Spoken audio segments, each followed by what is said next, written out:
Good morning student. आज हम राजनीतिक का +2 क्लास का फर्स्ट लेसन कर रहे हैं।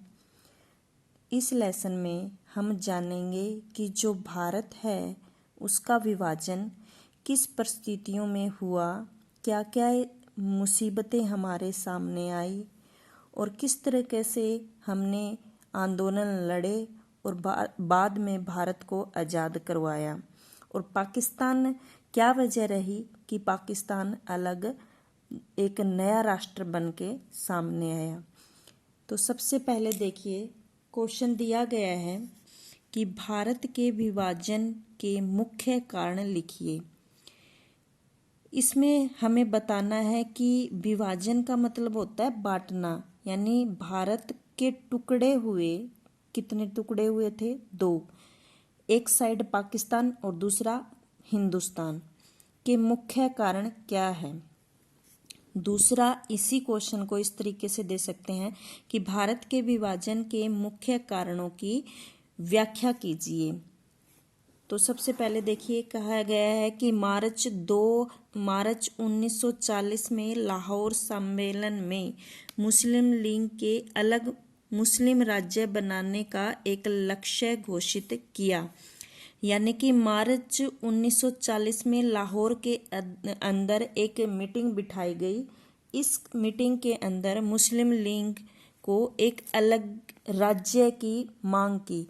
यानी कि मुस्लिम लीग ने क्या कहा कि हम एक अलग राज्य चाहते हैं। हिंदुस्तान के अलावा मुस्लिम लीग ने कहा कि हम एक अलग राज्य चाहते हैं। ये बात कब सबसे पहले कही उन्होंने? लाहौर अधिवेशन सम्मेलन हुआ लाहौर के अंदर 1940 में, मार्च 1940 में लाहौर सम्मेलन में मुस्लिम लीग की जो है मुस्लिम लीग बनी थी हमारी 1906 में। उसने डिमांड रखी कि मुसलमानों के लिए एक अलग से राज्य दिया जाए। उसके बाद देखिए 1946 के अंदर कैबिनेट मिशन योजना के प्रशासन, आर्थिक, सैनिक, भौगोलिक आधार पर पाकिस्तान की मांग को अस्वीकार कर दिया। यानी कि 1946 में कैबिनेट मिशन योजना में क्या कहा गया कि जो पाकिस्तान किसी भी तरीके से सैनिक आधार पे, भौगोलिक स्थिति से या आर्थिक रूप से हम अलग से कोई भी पोर्शन नहीं देंगे। यानी पाकिस्तान की मांग को तो भूल ही जाओ, पाकिस्तान तो अलग बनेगा ही नहीं। और खासकर महात्मा गांधी के विचार इसी तरीके के थे। महात्मा गांधी के विचार दिए गए हैं कि महात्मा गांधी ने यह कहा था, क्या कहा था? यहाँ तक कहा था कि चाहे सारा भारत जल जाए, क्या कहा था? चाहे सारा भारत क्या हो जाए? जल जाए, मैं पाकिस्तान की मांग से सहमत नहीं हूँ। महात्मा गांधी कभी भी नहीं चाहते थे बच्चों कि पाकिस्तान अलग हो। ये कहता है कि अगर पाकिस्तान, ये देखो दूसरी लाइन में क्या कहा है कि भारत के विभाजन मेरी लाश पर होगा। यानी कि अगर भारत का विभाजन होगा ना तो मेरी लाश के ऊपर से होगा। यानी मैं जीते जी तो पाकिस्तान अलग बनने नहीं दूंगा, यानी भारत के 2 टुकड़े नहीं होने दूंगा। ये बात महात्मा गांधी ने कही थी। लेकिन बच्चों, माउंटबेटन योजना के अंतर्गत भारत और पाकिस्तान के जो विभाजन था उसको साकार रूप दे दिया। यानी कि उसको एक रूप दे दिया और 15 अगस्त 1947 को भारत का जो है विभाजन हो गया। 2 टुकड़ों में भारत बट गया। भारत यानी भारत और पाकिस्तान। लाख कोशिश करने के बाद भी बच्चों पाकिस्तान और इंडिया 2 अलग अलग देश बन गए। इसके कई कारण थे, बहुत सारे ऐसे कारण थे जो कुछ एक जो अंग्रेज थे उन्होंने ऐसी नीति अपना ली थी कि जो हिंदू और मुस्लिम है ना, दोनों के बीच में जो है ना दरार काफ़ी चौड़ी होती चली गई। देखिए इसके कारण बताए गए हैं। नंबर 1, संप्रदाय झगड़े। इसका मतलब होता है धर्म के नाम पे झगड़े करना। धर्म के नाम पे लड़ना। भारत में जो है ना ये झगड़े होते गए। 1940 यानी 1940 में आरंभ से ये झगड़े शुरू हो गए थे।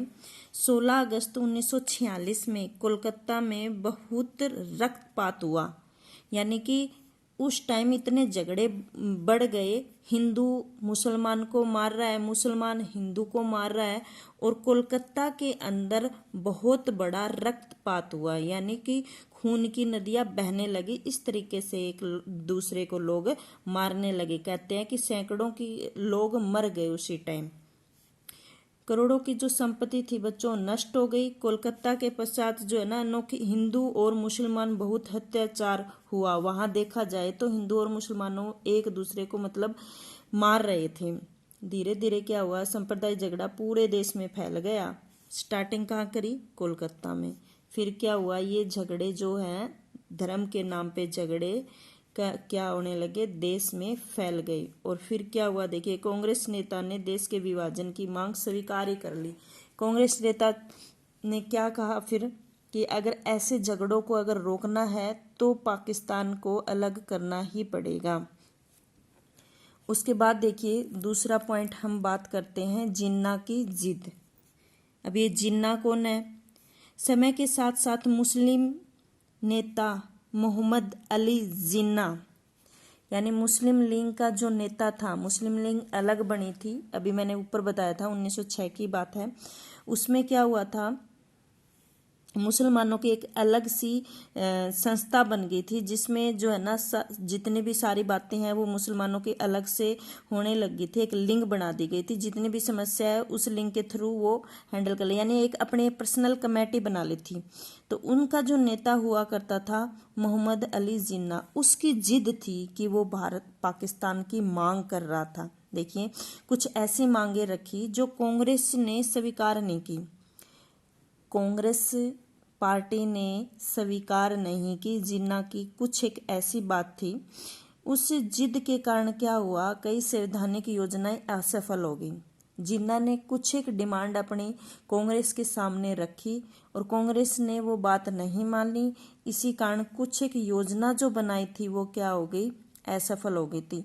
1940 ईस्वी में जिन्ना ने अगले पाकिस्तान राज्य बनाने की घोषणा कर दी। अब देखो जिन्ना ने अलग से अपनी डिमांड कर ली कि पाकिस्तान तो बना के ही दो, अलग पाकिस्तान राज्य बिना जिन्ना की कोई भी मतलब अब कोई भी बात स्वीकार करने के लिए राजी नहीं है। जिद है कि भारत और पाकिस्तान का विभाजन होना चाहिए। तो एक ये पॉइंट हो गया, पहला हमारा सांप्रदायिक झगड़े थे, दूसरा क्या हो गया, जिन्ना की जिद। तीसरा बच्चों आता है हिंदू महासभा के नेता ने अनउत्तरदायी भाषण, यानी हिंदू महासभा का जो नेता था उसने उचित भाषण नहीं दिया। देखिए कहता है कि 1937 में 1937 में वीडी सावरकर, ये कौन थे, हिंदू सभा हिंदू राज्य की स्थापित करने की घोषणा कर दी इसने। ये नेता थे हिंदू सभा के, महासभा के। उन्होंने क्या कर दिया, हिंदू राज्य की स्थापना करने की मांग कर ली, यानी घोषणा कर दी कि हम हिंदू राज्य की स्थापना करेंगे। लेकिन ये बात गलत थी, क्योंकि उस टाइम दो धर्म हमारे देश में ज़्यादा विकसित हो चुके थे, हिंदू और मुस्लिम। अगर किसी भी मीटिंग में या कोई भी भाषण देते टाइम हम किसी एक धर्म के नाम पे या एक धर्म को ज़्यादा महत्व देते हैं तो दूसरा धर्म अपने आप ही अलगाव हो जाएगा, अलग हो जाएगा। तो ये बात गलत थी। उस टाइम उन्होंने भाषण के दौरान हिंदू राज्य की स्थापना की बात कर ली थी। तो जो मुसलमानों के मन में उसी टाइम शंका आ गई कि ये तो अपना देश अलग बना रहे हैं, अपना राज्य अलग बना रहे हैं, तुम्हारी तो कोई इज्जत ही नहीं है, कौन तुम्हारी मांग सुनेगा। तो इस चक्कर में फिर उन्होंने भी सिर उठाया और उन्होंने पाकिस्तान की मांग कर ली। उसके बाद देखिए ब्रिटिश अधिकारियों की साजिश, ये क्या थी। इसमें देखिए बच्चों, फूट डालो और राज करो की नीति। ब्रिटिश जो अधिकारी थे उन्होंने फूट डालो और राज करो की नीति अपनाई थी। इसका मतलब ये है कि हिंदू और मुसलमानों को लड़ाया और उन्होंने अपना जो है ना मतलब सीधा किया। हिंदू और मुसलमानों को लड़ा, उनका ये मकसद था कि हिंदू और मुसलमान लड़ते रहेंगे और हम देश का शोषण करते रहेंगे। ये एक ऐसा बीज उन्होंने बोया जो कि हमारे देश को एक नया मोड़ की तरफ ले गया। और वो मोड़ क्या था कि देश के दो टुकड़े हो गए, विभाजन हो गया।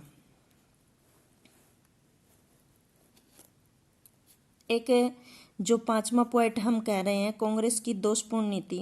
कांग्रेस जो बनी हुई थी, महात्मा गांधी ने जिन्ना को जो है कायदे ए आजम के सम्मान दिया, यानी एक पदवी दे दी।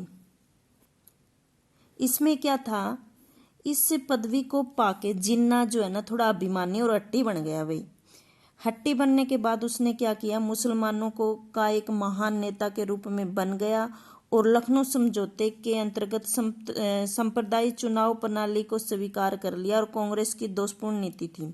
अब कांग्रेस ने क्या किया है कि चुनाव प्रणाली को स्वीकार करना भी एक कांग्रेस की दोषपूर्ण नीति थी। कांग्रेस द्वारा मुसलमानों को जो है खुश करने की नीति को अपनाना एक घातक कदम था।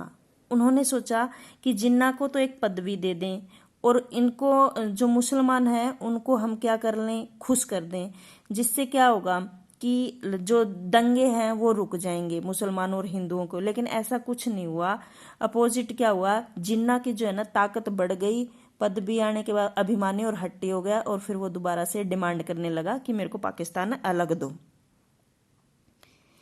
बच्चों ये कुछ एक कारण थे जिनके हिसाब से जो अपनी आज इंडिया है, कभी भारत और पाकिस्तान एक हुआ करते थे।